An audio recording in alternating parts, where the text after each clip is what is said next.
Here's what usually happens after a course like this one. You finish it a little sharper. You feel for about a week like you can see the world more clearly, and then you build absolutely nothing. And a month later, you're exactly where you started. That's not a knock on you. It's the default outcome, and it's almost universal. The reason is almost never a lack of motivation. It's that people try to build a practice the size of their ambition instead of the size of their week. They plan an hour a day. They bookmark 40 sources, and the whole thing collapses by the second Tuesday. So this episode is about beating the default with the opposite move. Not a bigger practice, a smaller one. Small enough that it survives a bad week, a busy month, a hard year, 3 sources, 15 minutes, 1 written note. That's the whole thing, and it's the only version most people can actually keep. There's a rule that runs underneath almost every skill worth having, and it's the heart of this whole episode. Consistency beats intensity. A small thing you actually do beats a big thing you only plan. Everyone knows this about the gym. The person who walks 20 minutes a day is fitter than the one with the heroic routine they quit in February. Scanning is no different. The ambitious scanning routine feels more serious. An hour a day, dozens of feeds, deep reading. It feels like what a real analyst would do. But feeling serious and being effective are different things, and the ambitious version has one fatal flaw. You won't do it next week. A practice you abandon produces nothing. A practice you keep produces a little every time, forever. So we're going to design for the worst week you'll have, not the best one. The question isn't, what would the ideal scan look like? The question is, what could I still do on the day everything goes wrong? 15 minutes is that answer. It's small enough to feel almost embarrassing, and that's exactly why it survives. Now the design. 3 sources. And which 3 matters more than how many? The classic mistake is to pick 3 sources that all tell you the same kind of thing. 3 tech newsletters. 3 feeds from your own industry. That's not a scan. That's a louder echo of what you already see. Remember STEEP from last episode, the 5 lenses. Social, technological, economic, environmental, political. Your 3 sources should spread across those lenses, not pile onto one. If you work in tech, you already get the tea for free all day. So spend your 3 picks elsewhere. 1 source that's social or cultural, 1 that's economic or environmental, 1 that's political. Cover the board you'd otherwise ignore. And aim at least 1 source straight at your blind spot lens. The letter you found hardest last episode. If the environmental lens is the one you never think about, make one of your 3 an environmental source. You'll get more new information from the lens you've been ignoring than from the one you already read every day. One more rule for picking. At least one of your 3 should be a place where weak signals actually live. A fringe community, a trade publication, somewhere off the main road, the way we talked about 2 episodes ago. Mainstream news is where signals go to become old. Your 3 sources are a portfolio. Build them to surprise you.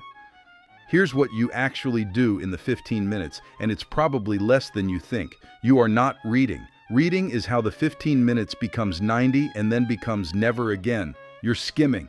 Moving fast across all 3 sources, looking for one specific feeling. That feeling is the one we named earlier in the module. That's weird.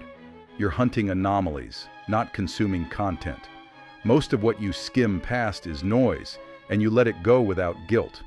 You're waiting for the thing that makes you pause, the detail that doesn't fit.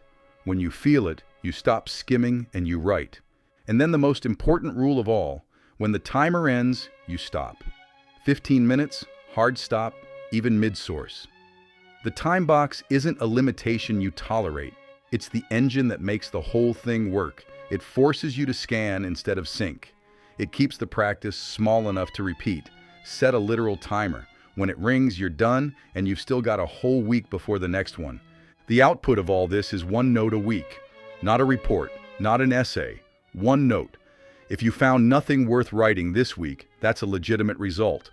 Write "nothing caught me" and the date and move on. But usually, one thing will have made you pause, and that one thing is the entire harvest. Keep the note tiny and consistent so the collection stays scannable later. 3 things go in it. The weird thing itself, in a sentence. The date, always the date, and one line on why it caught you and which steep lens it touches. That's it. 10 seconds of writing for something that might matter in 2 years. This note is the thing the whole module has been building toward. The trend test from episode 1, the weak signals from episode 2, the steep lenses from episode 3. They all come to rest here, in one dated line in a notebook you'll actually keep. The notebook is the practice. Everything else is just what fills it. Now the part that makes the smallness worth it. In week 1, your note does almost nothing. One weird thing, sitting alone, is just a curiosity. You might feel like you're wasting your 15 minutes. Keep going anyway, because the value was never in any single note. The value is in the collection. By week 10, you have 10 notes. By week 30, 30. And somewhere in there, the thing we talked about with weak signals happens. The same strange theme starts showing up across 3 different notes from 3 different months. A pattern you could never have seen in real time becomes obvious in the stack. You end up holding a map of where the world is going that almost nobody else is keeping. That's compounding. It's slow, it's quiet, and it's only available to the person whose practice was small enough to survive long enough to reach it. Your task this week is different. It's setup, not scanning. 3 things, right now. Pick your 3 sources, spread across the lenses, with at least one aimed at your blind spot. Put a recurring 15-minute block on your calendar, a real repeating event, not a vague intention. And open the notebook, physical or digital, that's going to hold the notes. Then do exactly 1 scan this week, just 1, to prove the machine runs. And put your 3 sources in the comments. Tell me what they are and which lens each one covers. Reading other people's source lists is one of the fastest ways to find a great source you'd never have thought to check. Next episode is the one I've been building toward all module.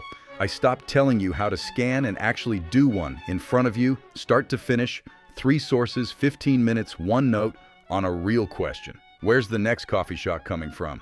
You'll see the false starts and all. 3 takeaways. First, consistency beats intensity. The scan you actually run every week beats the ambitious one you abandon by month's end. Designed for your worst week, not your best. Second, 3 sources, 15 minutes, 1 note, it's enough. The smallness isn't a compromise. It's the whole reason the practice survives long enough to work. Third, the value compounds. 1 note is a curiosity.